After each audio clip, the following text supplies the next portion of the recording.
اچھا ایک خاتون ہے بسمہ کراچی سے، انہوں نے کہا ہے کہ ان کو یہ نہیں بتایا انہوں نے کہ کس نے یہ کوشش کی، یقیناً گھر میں ہی کوئی ہوگا، کہ کئی بار کھانے میں زہر دینے کی کوشش کی گئی ہے، کوئی ایسا وظیفہ بتائیے کہ میں اس شر سے محفوظ رہوں۔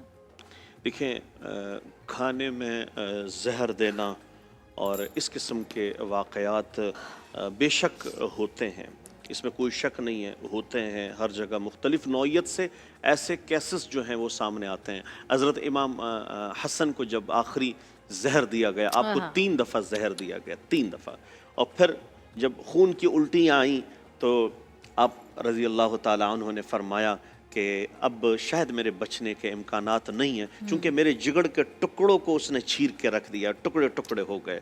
تو دیکھیں، وظائف جو ہیں یہ احتیاطی تدابیر ہے، باقی جو فیصلہ اٹل ہے ہوتا اسی کو ہی ہے۔ اب آپ کو دیکھنا یہ ہے کہ آپ کس طرح اپنی دعاؤں کے ذریعے، وظائف کے ذریعے اپنی آئی ہوئی مصیبتوں کو ہٹاتے ہیں جو کہ ٹل سکتی ہے۔ لہٰذا ایک ایسا وظیفہ ہے، کسی کو کہیں بھی یہ تاثر ہو کہ مجھے کچھ کھلایا نہ جائے یا پلایا نہ جائے زہر کے اعتبار سے، نوٹ جادو یا کوئی ٹوٹکا، آپ نے ایک وظیفہ پڑھنا ہے۔ جب بھی آپ کھانے پر بیٹھیں آپ نے ایک وظیفہ پڑھنا ہے، بسم اللہ الذی لا یضر مع اسمہ شیئا فی الارض ولا فی السماء وہو السمیع العلیم۔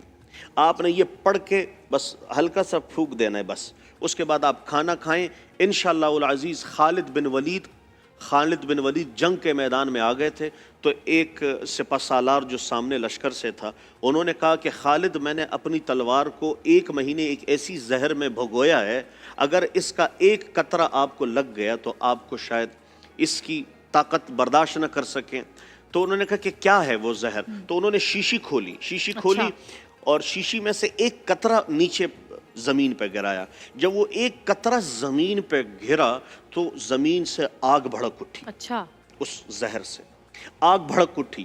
تو حضرت خالد بن ولید نے اللہ کے نبی صلی اللہ علیہ وسلم سے یہ وظیفہ سنا تھا، تو حضرت خالد بن ولید فرمانے لگے اگر میں یہ پوری بوتل پی لوں پھر تو آپ جو کہیں گے میں تیار ہوں۔ تو انہوں نے یہی دعا پڑھی، یہی وظیفہ پڑھا، بسم اللہ الذی لا یضر مع اسمہ شیئا فی الارض ولا فی السماء وہو السمیع العلیم۔ اور وہ دیکھ رہے ہیں کہ ابھی گریں، ابھی کوئی کیفیت بنے۔ انہوں نے مسکرایا تو کہنے لگے کہ پڑھاؤ اپنا کلمہ۔